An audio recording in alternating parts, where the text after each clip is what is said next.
in the end of the day, knitting is a way of being present, kinda, and in fact for Haraboji as well, I thought, well, this has to be something that could lay in a closet and be forgotten and then be taken out on 50 years or 30 years and still be relevant to someone else.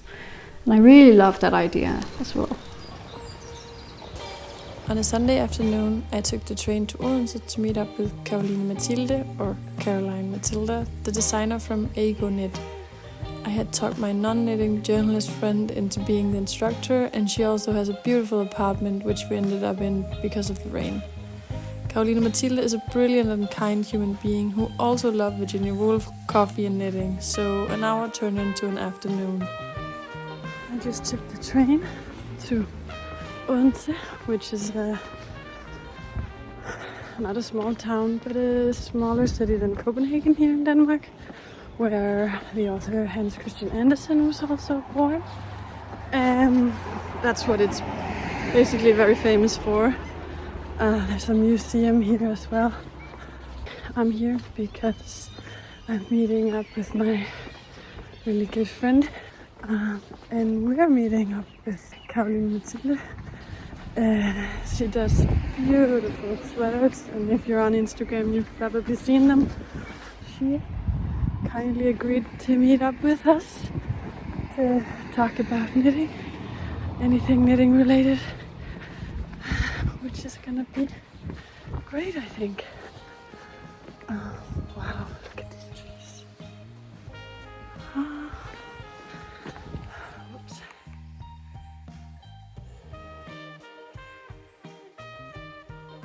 Well, today I'm wearing the Haraboji Cardigan, which were a collab with Raumagarn, we say in Danish. The Norwegian brand. Yeah. It's their wool fivel. One thread is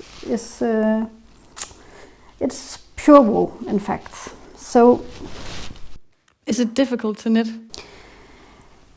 That's a huge question to ask, because it really depends. Okay. It's made from sleeve to sleeve, so sideways knitting. Sideways knitting. Some would find that very difficult, because it's not as used technique to do it sideways. So it's knitting the sleeve first, basically, and then casting on, or what? You cast on the ribbing, and then you work all the way up until here, and then you make new stitches for the body. Okay. And then you work the shoulder, and then you part for the back and the fronts and make them separately. Okay. And then you come over on the other shoulder and gather again and make it. Cast on again for the front. And then when you are done with the shoulder part, you will gather the work and do the sleeve. And then there's some kind of detail up here. Yeah. Isn't there? Yeah. It's just because it's... increases or decreases depending on what side you are beginning on. Yeah. So it has this beautiful moss stitch, which kind of goes in. Yeah. It's really nice cardigan. Well, I think so too. How did you get the idea? For the Haraboji Cardigan, I was in fact inspired by an old movie. Oh, well, it depends on how old you are, because old is perhaps the wrong wording. But you know, the movie, what's it called? While You Sleep, I think, with Sandra Bullock. This 90s really, really cutesy movie where she's in love with a person she's never met, and then he falls on the train racks and she tries to save him, kind of. And he goes into coma, and she tells all his family, because he's in coma, that they are in love and they are going to be married, and they are not. And then she falls in love with his brother in the meantime. Well, that's kind of the plot of the movie, but... like cute positive or sad? Positive, definitely. Even though it sounds really sad when you put it like that. Yeah. But in the meanwhile, she's wearing all these granddad sweaters, kind of. It looks like she's inherited from her father.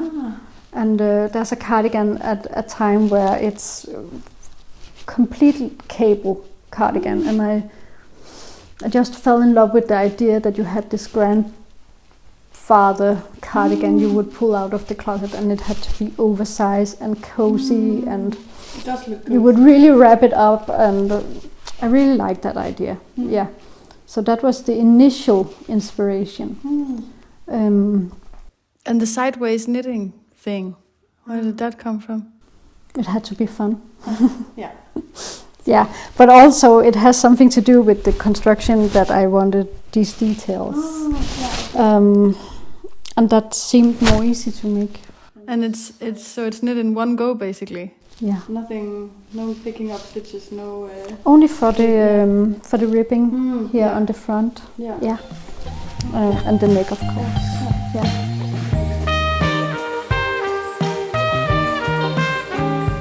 What are you knitting at the moment? Are you knitting? I am always knitting, but at the moment I'm working on something very secret. It's a project that will be released in hopefully December, but I can't tell anything about it. And I can't show it, and yeah, that's kind of sad. Yeah, we'll have to wait. Is it for someone else, so it's not for you, or like an external party? Yeah, it is. Okay. Exciting, but then it's always good to have something to look forward to. Yeah. And how did you go from, because I suppose you've been knitting for a very long time, but how did you go from being a regular knitter or someone who knits other people's patterns to making patterns yourself? Was it because you wanted to make something that didn't exist, or?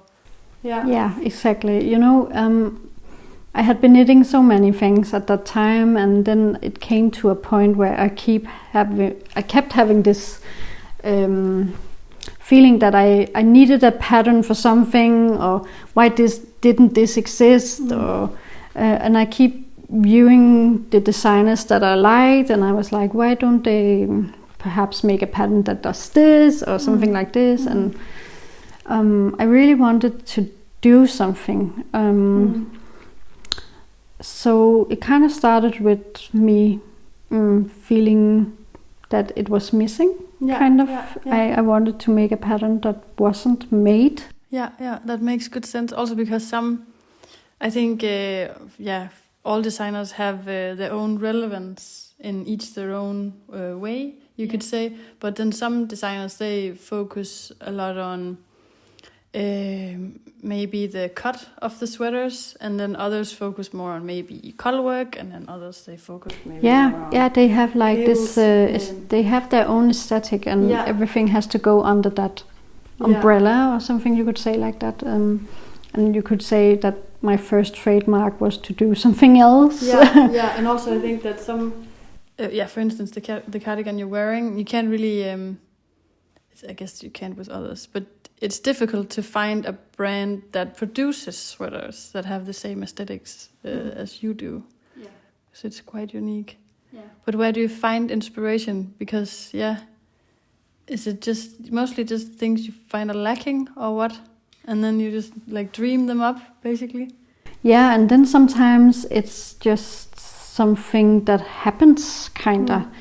You can cast on for one thing, and then when you sit and you do it and you knit it, and then you find out, well, that's not working. Or often when I start something new, I get the next idea.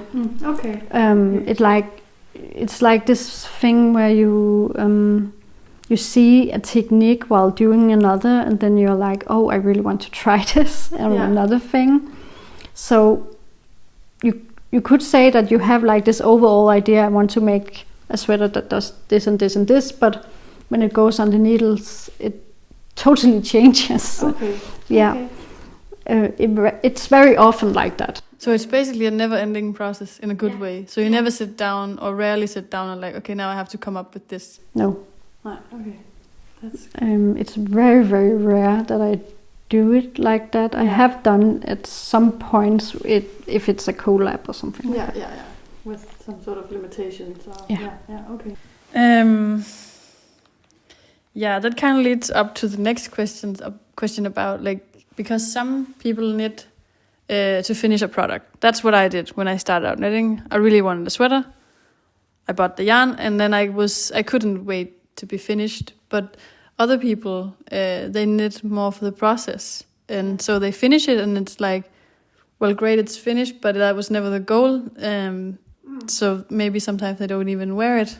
Yeah, that's kind of interesting, because I often do feel the same, even when I make patterns, that I can be not grieving, but sad when I'm done somehow, because perhaps it's because my process has to be a bit faster than if I were knitting regularly, but it's very often I finish and then I'm like, oh, that's sad. And then I have the knitting blues for some days, and then I'm like, oh God. That's interesting. Yeah. So is it the making of the sweater, or like finding out how to do, for instance, like the shoulder exactly like you want it, or is it both? It's probably a both, and also in the end the wearing, because when the blues are gone and I start wearing my own knitwear, then there's a new happiness coming along. And then this feeling of, well, it succeeded, and if I'm using it as much as I am, and it's practical and all these things, then perhaps someone else will feel the same way, and then I'm succeeding in what I was set out to do. Yeah. It's like creating something that gets a life on its own, I guess. Yeah, exactly. And when people write me, oh, I love knitting it was fun, but I also love to wear it, then it's like this full circle of all the intentions coming along that I really like. Yeah, so you also think about the process of making it, because that's also something for me that has, maybe it's just me, but it started to mean a lot more. Yeah. I really love to do stuff in the patterns that has to perhaps be a bit challenging, yet still fun, because for me knitting has to be fun. And of course sometimes you need a project where, well, when you watch a series at night and it has to be easy, but mostly I don't want to be bored when I'm knitting. Perhaps that's why most of the patterns are textured or cables or perhaps even patterns, color work. There's not a lot of stock knit. No. Which can be also quite boring, but quite nice too. Everything has its own relevance, all right. And then a completely different question, because I've been following you for a very long time on Instagram. You have a degree in literature, and I also enjoy a good book. And we just found out I really like Virginia Woolf, and I'm a little bit obsessed about Virginia Woolf. And you really like Virginia Woolf too? I'm obsessed too, yeah. And Signe behind the camera also really likes Virginia Woolf, so it's just a huge...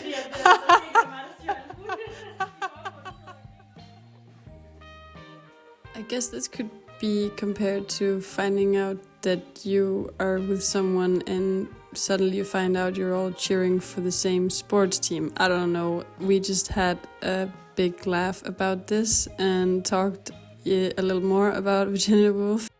So I'm just wondering what your favorite book is. Yeah, well, it has to be To the Lighthouse by Virginia Woolf. Oh, at least it's one of them. When you wrote me what's your favorite book, it's like the worst question you can get when you have a master's degree in literature, because that's like choosing your children or something like that, because I really have so many. But of course Virginia Woolf has a very special place. I chose her for my master's degree, and my master thesis is because she has so many facets, and you can really look into so many things in her literature. She's very relevant even today, and she's a woman. So that's kind of cool also. So yeah. And you did your master thesis on your favorite book, right? Yeah, I did. So that was kind of interesting too, because it gave a lot of room to like deep into her book in another way, and seeing seeing the book in another light, perhaps you could even say. And then I had a bit Virginia Woolf fatigue afterwards, where I was a bit tired. And then it took a while to come back to her, kind of, because I thought that The Lighthouse was the kind of the boring Virginia Woolf book, or the basic one, so I just discarded it right away and went to the more abstract books. But if you can... I think that makes that's really a topic you also have, like, on Reddit. Yeah, people are like, it's the boring, it's just a story, and it has there are no layers. But yeah, and you could say so, because the characters are perhaps a bit they don't get as much room as they could, but that was kind of the thesis of mine, because the book involves like this part where there's no characters, and that was like the viewpoint that I came from. I wanted to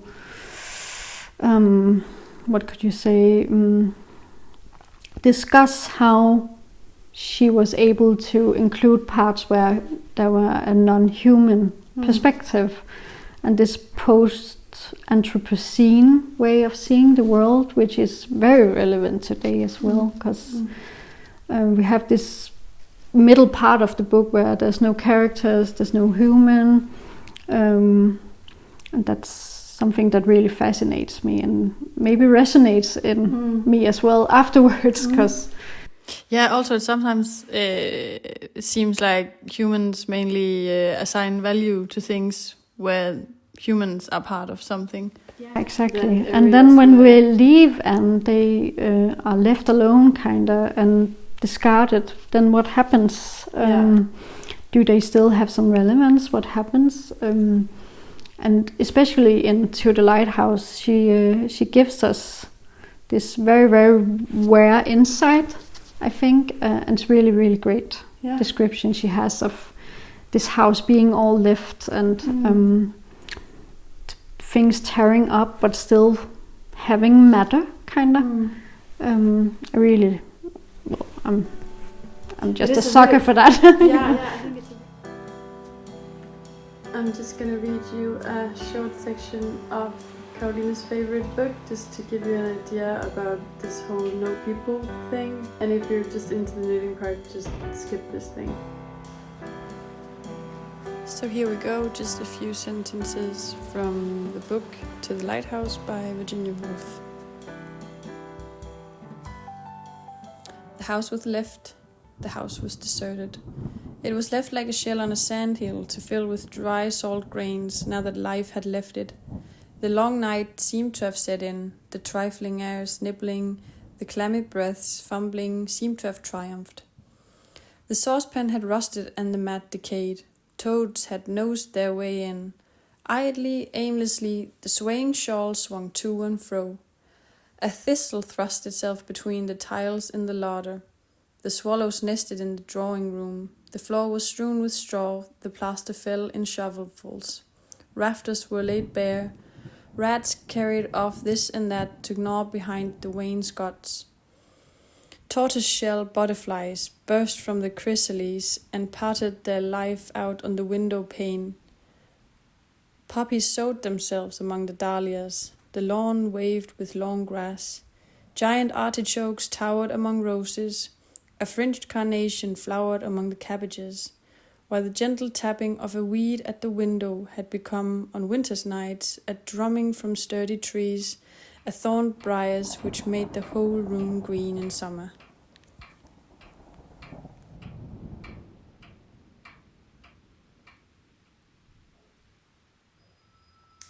I hope you've got a better idea of what it is that Karoline is talking about, and I hope my accent didn't ruin it for you.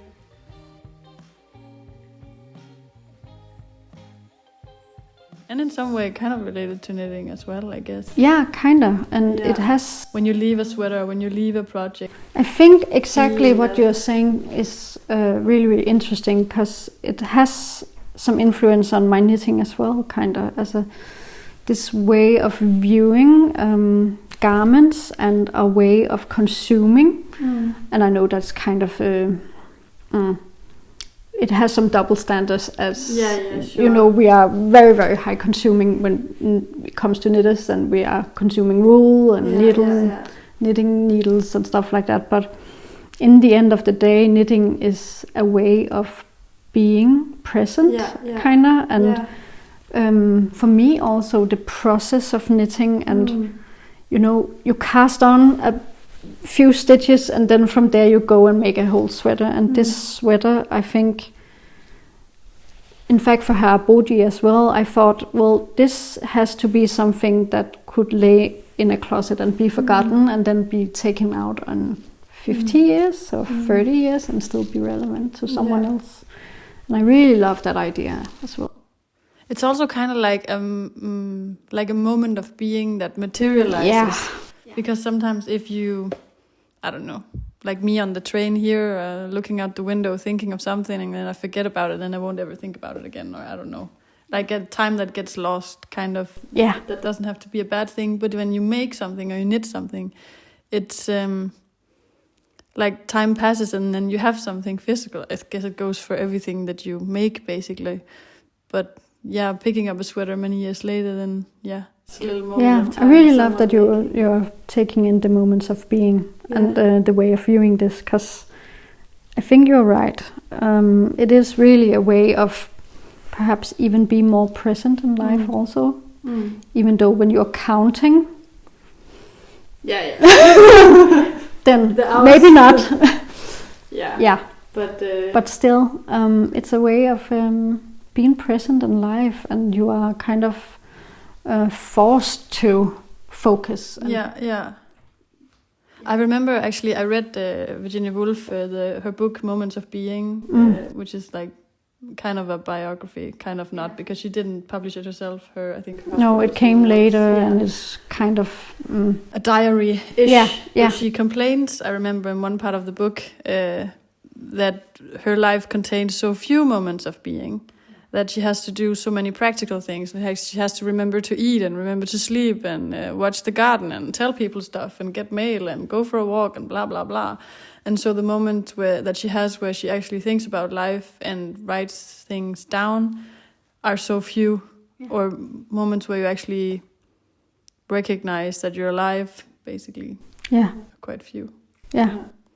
But I agree, knitting is actually like time that you decide to take yourself. Yeah, and maybe that's why you could say ego knitting is a huge part of the knitting community as well, because you are really taking the time for yourself, and while you're knitting, you are visualizing what is it gonna be, how am I gonna wear it. You have all these thoughts, and also when you knit for someone else you love, for example, you will put in all this love and thoughts, and how will it be received? Will it fit? Do you sometimes have that where you finish something, and then when you look at one detail, you're like, oh, that's where I watched Harry Potter 2. Or like, oh yeah, that's when I had that argument about this.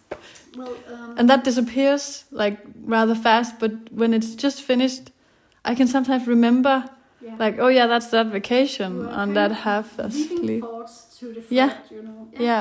And they fade, like I can't remember, like a week later. Unless it's a mistake or something like that. And then I will always think that should have been noticed. Yeah, so Virginia Woolf, she actually said that knitting is the saving of life. But that kind of, it's, to me, sometimes it's interesting that knitting has, depending on who you talk to, like is seen as something quite important, and by the other people it's seen as something that is ridiculous or a little bit silly or something. It's funny because I saw a movie made from one of the books by Agatha Christie the other day. I think it's talked about that, I think. But I think it was the one, it's called And Then There Were None or something, where there's one of the women on the island.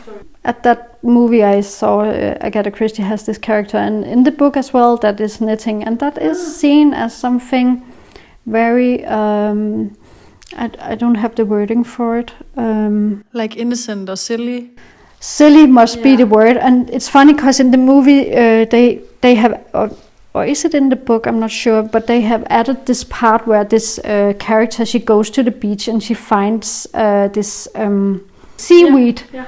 And she goes to the house, and it's very, well, it's irrelevant because it's about a murderer and stuff like that. But she goes to the house and she tells, well, I have brought this seaweed because it inspired me for a knitting pattern. And I was like, yes! That makes so much sense. But the characters around her are like, she must be the murderer because no one goes to the beach to collect seaweed and tells it's for a pattern. She's lying. And I was like, no. You can't lie about that. It's a very beautiful pattern. I would like to see that scarf she was planning on. But she gets murdered. Was she the murderer? No, she got murdered. Yeah, she couldn't be the murderer, because she actually went to the beach to find that seaweed. She was a knitter also. She was a knitter.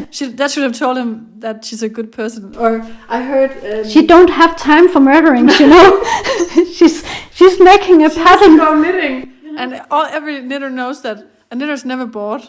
No. And certainly doesn't have time to murder anyone. No, I had no. Yeah, I find the Danish knitting community to be really, really kind, inclusive. Yeah. And you will always smile and nod to a fellow knitter when you meet them on common commute. It's very, if you know, you know. And it's like... And when you go to your local yarn store or something like that, and you overhear someone talking about something or having questions, you can't stay out. You will. No. At least I will perhaps come with a little side note or help out or something like that. So true. And also if you just see another knitter, you're already 10% friends without even having talked to each other. Yeah, exactly.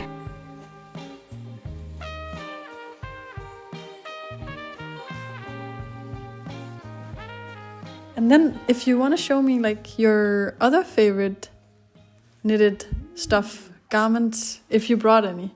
Well, I have some. Great. Free of something. And that was the worst question ever. Okay.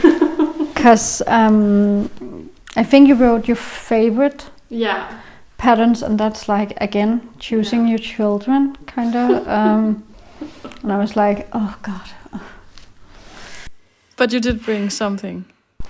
Well, I have to be honest, because, most of my knitting, they are in boxes with these,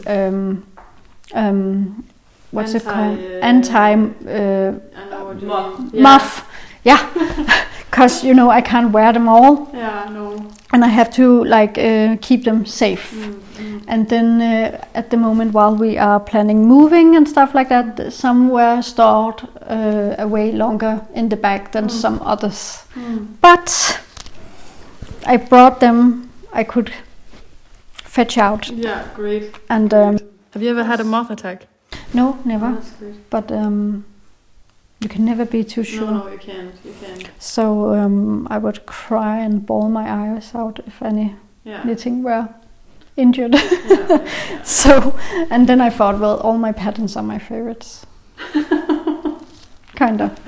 But this is some of the sweaters you use more, or? Yeah, well, I couldn't have used this too much because I brought my Lyra blouse, which is my newest release, in fact. I even thought of... It's this twisted ribbing, right? Yeah, it is. Yeah. And, for the patterns I usually make, this is quite simple.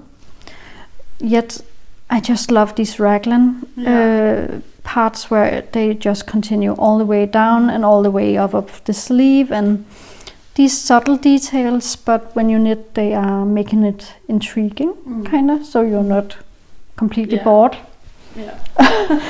And then in the end, it's very variable. Yeah. And what is this yarn? It's mohair and something? It's mohair, and then it's something called camel, and I think just merino wool from a Japanese. It's quite shiny. I don't know, shiny in a good way. Yeah.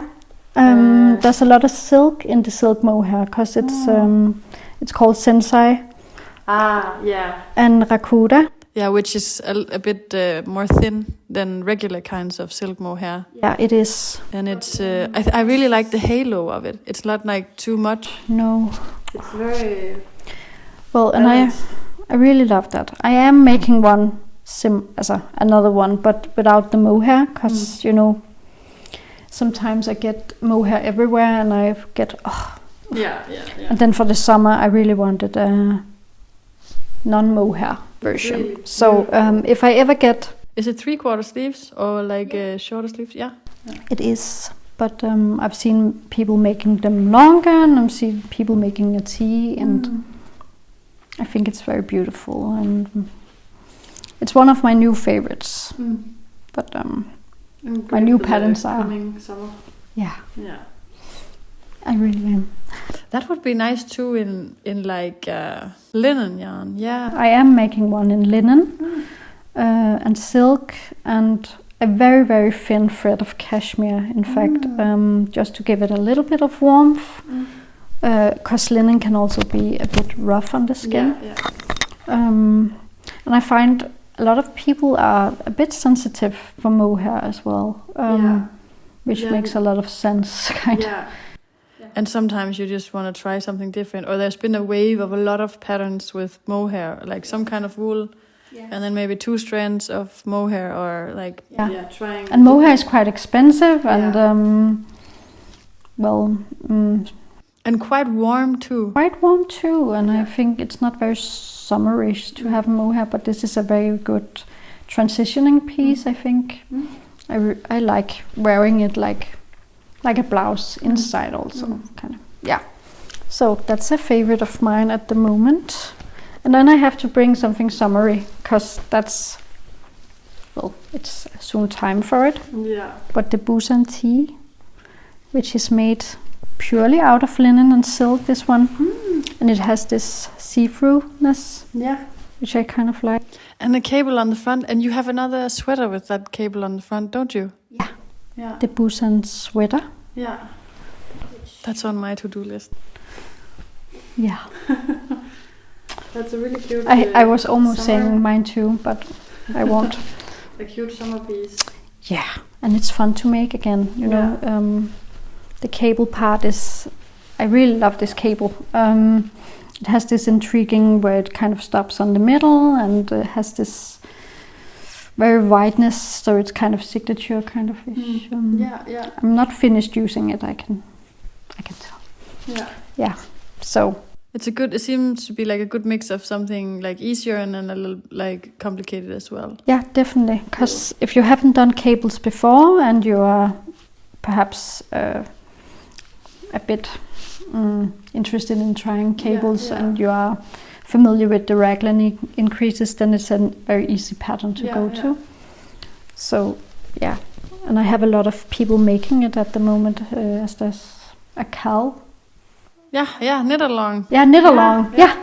So I see. It would also be nice in like a warm yarn, and then with the short sleeves, or at least I've started wearing some garments like that, and then with a blouse under it, like you see children. Or a long tee or something like that, and then wear it on the outside. Yeah, I do too. And when it's a chill August or September month, then I would like to do it like that.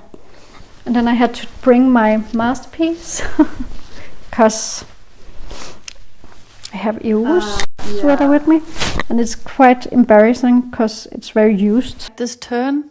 Yeah. Like that detail? Yeah. And there too? It had to, because... for symmetry. For symmetry. Yeah. And then I also love, you have like the one, is it called honeycomb? I think. You have one, because it's the parting, or parting here on the shoulder, and then you can always tell the back has 2. And I love that. So it's a favorite of mine. It's very like a modern or contemporary way of knitting cables. Yeah, sometimes I wonder why I keep putting myself through it, because it was a pattern that really took like way too much brain capacity somehow, because I was really, really tired for a long time afterwards. And then I had to review it again not very long ago, as the pattern really, really needed an update. Because, I have been doing this for is it 3 years, I think, and perhaps this is the 4th, I always forget. But making patterns is like a discipline in itself, and I was not prepared for it. I can think the pattern and I can write it so that I can understand it, and perhaps even knitters that are quite experienced, but especially if you do things that are very new, because I think if you have to knit a pattern for a raglan sweater or something that's been done a million times before, you can basically look at maybe there are those knitting books that have very basic explanations of techniques, and then you can kind of look at that a little bit and explain it to someone else. But I guess doing something completely new, you have to also teach people at the same time as you're explaining it, so it's and then being guiding a blind person through something that they've never gone through before. Exactly, and they have to trust the process as well. Being a fairly new designer at the time when I made the pattern for Eurus, it was kind of challenging to make the pattern and make it accessible to more knitters, I think. And it's been quite a learning process as well, that making patterns is one thing, but writing them is a different category of being a pattern designer. It's a different sport. It's a different sport, and you and there's so many things to take into consideration also when it's being translated as well, because that took me kind of quite a long time to figure finding a good translator, and then even when I found a good translator, then perhaps the pattern had to have more information than just what I would seem fair. Because and I guess it also varies, what some people think are really great pattern, some other people will be like, I don't get this at all. Exactly. And I have experienced it myself, that I have pattern designers where I think they are very intuitive. It makes total sense. And I'm like, well, that's easy and I can make it. Without testing it out. Or And then I have patterns designers where even I would be a bit intimidated and perhaps even be a bit baffled about their writing style. So designers have different ways of... And that's okay too. I feel doesn't have... Everyone don't have to do it in the same way.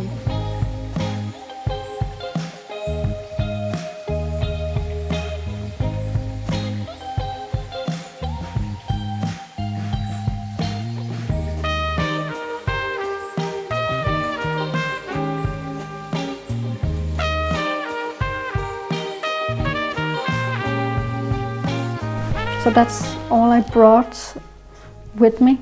It was really nice that you took the time on a Sunday to come and talk to us. Well, you too. It was really cozy, and apparently we don't only have knitting in common.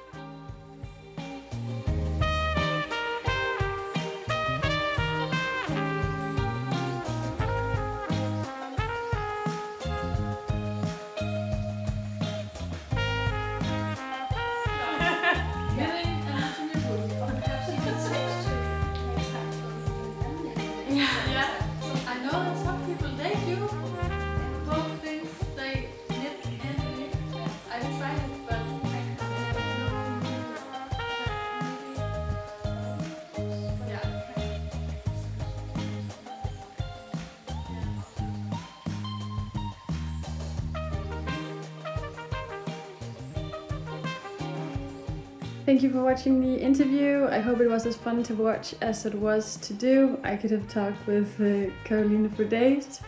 Subscribe if you want to see more knitting related content, and also drop a comment if you have any ideas or any kind of feedback. And then I hope you have a really great day.